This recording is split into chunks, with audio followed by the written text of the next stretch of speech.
బ్రహ్మవు అది చూడగాన్. బ్రహ్మ నేను సృష్టించాలి, నేను సృష్టించకుండా ఇవన్నీ ఎవడు సృష్టించాడు?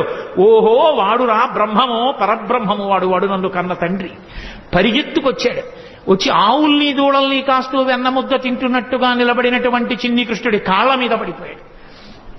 పడిపోతే అప్పుడు అది కృష్ణావతారం యొక్క మహాత్యం. అంటే బ్రహ్మగారంతటి వాడు ఇలా బ్రహ్మపదంబు వేదములకన్ వీక్షింపగానాని నిన్నీ లోకంబున ఈ వనాంతరమునంది మందలో కృష్ణయం చాలాపాలి సమస్త భావములినీయందే నిక్షేపించు ఈ వ్రేలందొక్కని పాదరేణువులపై వేష్టించినం చాలదే అని అడిగాడు. నాకొద్దు దిక్కుమాల బ్రహ్మపదవి తీసేయి.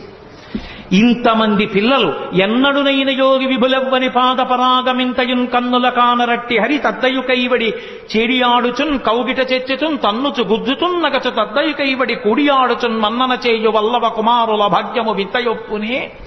పరబ్రహ్మమైనటువంటి నువ్వు ఈ భూమండలం మీద ఆడుకుంటుంటే ఏమీ తెలియని గోపాల బాలులు నిన్ను కౌగులించుకుంటున్నారు, తంతున్నారు, గుద్దుతున్నారు, నీ మీద పడుతున్నారు. అదా అదృష్టం, బ్రహ్మపదవి అదృష్టమా? ఎందుకొచ్చింది మాయ కమ్మింది నాకు, వద్దు తీసేయి.